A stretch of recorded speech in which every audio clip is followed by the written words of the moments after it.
JDF1 construction na haitare JDF1 construction gi makhada sigi akhoi sidaida su yum mama haite yamna low budget ta haitare akhoi gi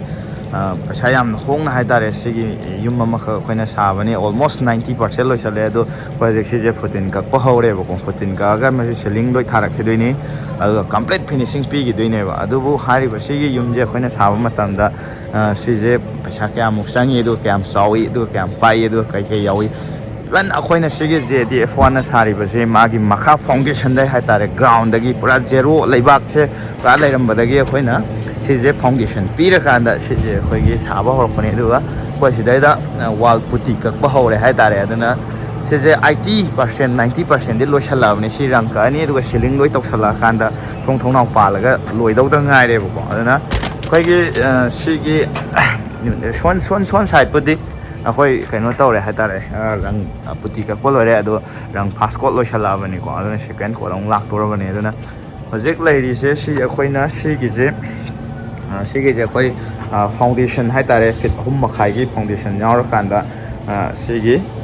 foundation yaure aduga si gi flooring je si je hoje 1510 thaba di loire ko ado 1510 thaba loire kanda si je mu mathakta marol ma mu hayra khidoine ko aduna sida akhoi gi si gi Sigi Sharuksina Mangol Oidine Boko, Makagi Hatare ground floor gi Mangon Oidine, Aduga, Shigi Mangon Matunda Sida Fina room Mama Fange, Sida room, Ayagi room Hatari, Yumia Hatari, Pangakanda, Hoi Shiji Hana Sida Latin Ledam Baneva, toilet Ledam Baneva, the Shigi toilet says she Tugara Kanda, a Hoi Shonda Saraki doing baron toilet, Sida Mupsana Sado in Evo, and though she did Lushanda Bagi Hatari, she Tugaina Bagidonta, he did a later, there was Shigi room Jima. Tare sigi room yumya ma phange do sijana khoi gi helam bi gi matai do ne si dukan sa do ne bo sina dukan gi room mamani do sidai da sigi mamai sida koina dukan gi mamai wer khanda si chap chana fix sa rakhi do ne bo si wall je hana moi hana dukan wer leram bane do sigi dukan gi pose sida mu sap sana sarani duga stair je khoi gi lam phang da da gi hai tare stair se manung da ha pona ha da gi kitang di pi stair yam law di oire lam phang da hai tare son da chau thor ga di dukan je mu soi de ba do sigi stair gi railing ju ha tri ba ko si stair gi railing ju mu ha pani adu ga khoina sigi mathaki room je si je kai phang ga ha matam da sumaina stair karani ana khoi gi sigi mathaki hai tare si mangon gi saru ne ba ko sidina mathaki mangon gi saru oi de ni si ceiling loi har si ceiling loi mak PVC ceiling tor khini adu ga sida thong achawam palakhini thongnau palakhini ko adu sina mangon gi saru oire adu si makha loi tharakhini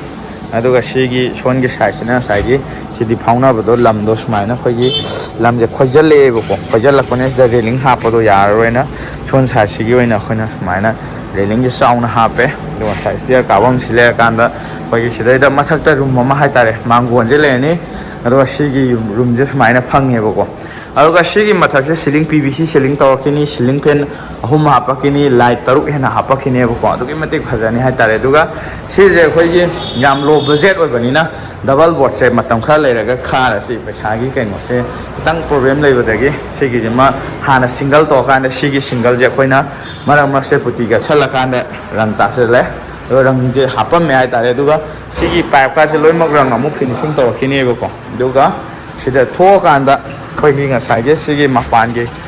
sidai da mu khoi railing ge sarukta hai tare mu seme do si thongnau palakhini aduga son gi view jina smaina leire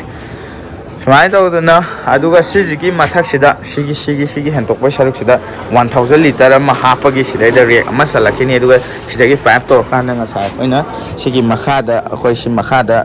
kaino sa doi je toilet bathroom sa doi je sidai da mu khoi loi mak test tor kini aduga son side chu wall je loi puti ka pa loire ado rang tha dau di wall sagai sidri ai tare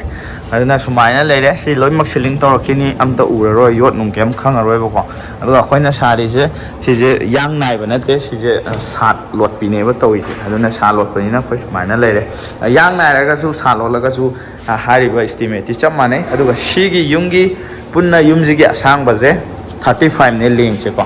35 ni aduga pak pasina sije kaino oidoi ba 16 17 sumaina oidoi ne ko mathaki saruk se adu maina mathakta sumaina yamna na hai tare ꯁꯤꯗ ꯂꯨꯛꯁꯦ ꯌꯥꯝꯅ ꯁꯤꯗ ꯃꯥꯡꯒꯣꯟ ꯐꯖꯕ ꯑꯃ ꯐꯪꯒꯅꯤ ꯃꯥꯡꯒꯣꯟ ꯐꯖꯕ ꯑꯃ ꯐꯪꯉꯀꯥꯟꯗ